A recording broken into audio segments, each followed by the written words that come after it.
have learned early that all organisms need food, water and oxygen. OS ये कैसे रिश्ते पढ़ता है? इंग्लिश मीडियम में रखा है फिर भी इंग्लिश पढ़ते नहीं आता तेरे को। मैं क्यों क्या बच- करूँ तेरा? क्यों बच्चे को डांट रहे हो? ये देखो सही से पढ़ता नहीं है, लिखता नहीं है।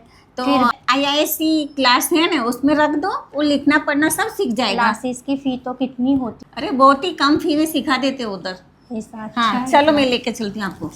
હા વડોદરા, આ છે Indian institute of computer education classes એટલે કે IISc સ્પોકન ઇંગ્લિશ ક્લાસીસ, જેઓ આપણા વડોદરા શહેરમાં પાછલા 15 વર્ષથી કાર્યરત છે અને ખૂબ જ ઓછી ફીમાં સરકારી સર્ટિફિકેશન સાથે ઇંગ્લિશ સ્પોકનના ક્લાસીસ ચલાવે છે, જેઓ વડોદરા શહેરમાં પહેલી વખત ધોરણ 4 થી 9ના વિદ્યાર્થીઓ માટે અંગ્રેજી બોલતા લખતા વાંચતા સ્પોકન ઇંગ્લિશ ફોર કિડ્સ માટે આધુનિક કોર્સ લઈ આવ્યા છે। સ્પોકન ઇંગ્લિશનો ક્લાસ વડોદરા શહેરના રાવપુરા રોડ પર આવેલા ચિત્તેસ્થાન મારુતિ મંદિરની ગલીમાં સનરાઈઝ પોઈન્ટ કોમ્પ્લેક્સમાં ભાઈ સેકન્ડ ફ્લોર પર 209 અને 210 નંબરમાં તમને મળી જશે। આ ક્લાસીસમાં કિડ્સ હોય કે હાઉસવાઈફ, પ્રોફેશનલ હોય કે સ્ટુડન્ટ, બધા જ એડમિશન લઈ શકે છે, જ્યાં તમે તમારા મનપસંદીદા ટાઈમની બેચ પણ સિલેક્ટ કરી શકો છો। અહીંયા તમને અનુભવી શિક્ષક મળી જશે, મટીરિયલ એસાઇનમેન્ટ પણ આપવામાં આવે છે, વિડીયો તથા ઓડિયો લેક્ચર પણ મળે છે, દરરોજ પ્રેક્ટિસના ઓપ્શન્સ પણ અવેલેબલ છે અને છોકરીઓ માટેની સ્પેશિયલ બેન્ચ પણ અવેલેબલ છે। તો રીલ તમારા ગ્રુપમાં શેર કરી આજે જ પહોંચી જજો। ધન્યવાદ।